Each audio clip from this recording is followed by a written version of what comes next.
Alors, bonjour!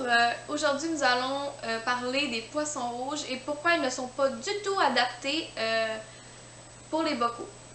Donc, premièrement, un poisson rouge, ça peut devenir 1,5 pied de long, adulte, donc à peu près cette grandeur-là, et vivre entre 20 et 30 ans. Ce sont des poissons très pollueurs, et lorsqu'on les met dans des petits environnements, ils arrêtent de grandir. Voilà pourquoi ils ont tendance à mourir après 1 an ou 2 dans des bocales, parce qu'ils arrêtent de grandir et ils manquent d'espace pour leurs propres organes en vieillissant. Pour comparer, un poisson rouge devrait vivre dans au moins 50 gallons ou carrément dans des bassins extérieurs. La seule exception sont les poissons rouges de fantaisie qu'on appelle, donc par exemple ceux qui ont des gros yeux ou ceux qu'on appelle queue de voile, donc qui ont 2 nageoires caudales.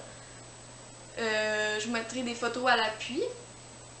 Donc ceux-là peuvent vivre dans des 25 gallons, donc ce qui est l'équivalent de la moitié, mais 25 gallons au gros minimum. Je recommande fortement de les mettre dans des 30 gallons et plus. Et ce sont des poissons de groupe, alors il est préférable de les mettre en plusieurs, donc au moins 3.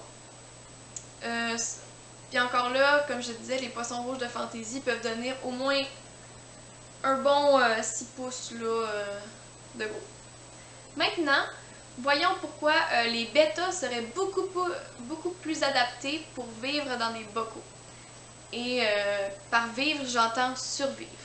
Parce que dans les bocaux, la majorité du temps, ce sont des très petits volumes d'eau qui ont souvent de la difficulté à nager et à dépenser leur énergie, entre guillemets. Et souvent, ils ne sont pas chauffés ni filtrés. Donc voilà pourquoi parfois les bêtas peuvent avoir l'air amorphes dans les bocaux. C'est parce qu'ils sont température de la pièce. En Thaïlande, dans le pays où ils sont originaires, la température de l'eau est environ de 26 degrés Celsius. Alors évidemment, bien sûr, si vous mettez pas de chauffe-eau et vous les mettez à la température de la pièce, comme ici au Québec, qui est environ en moyenne de 20 ou 21, c'est beaucoup plus froid que leur origine. Par la suite, un bêta serait beaucoup plus à l'aise aussi avec un filtreur. Donc si vous pouvez combiner filtreur et chauffe-eau, il va être très actif comme poisson et il n'aura pas l'air à moitié mort comme beaucoup de gens ont tendance à le croire.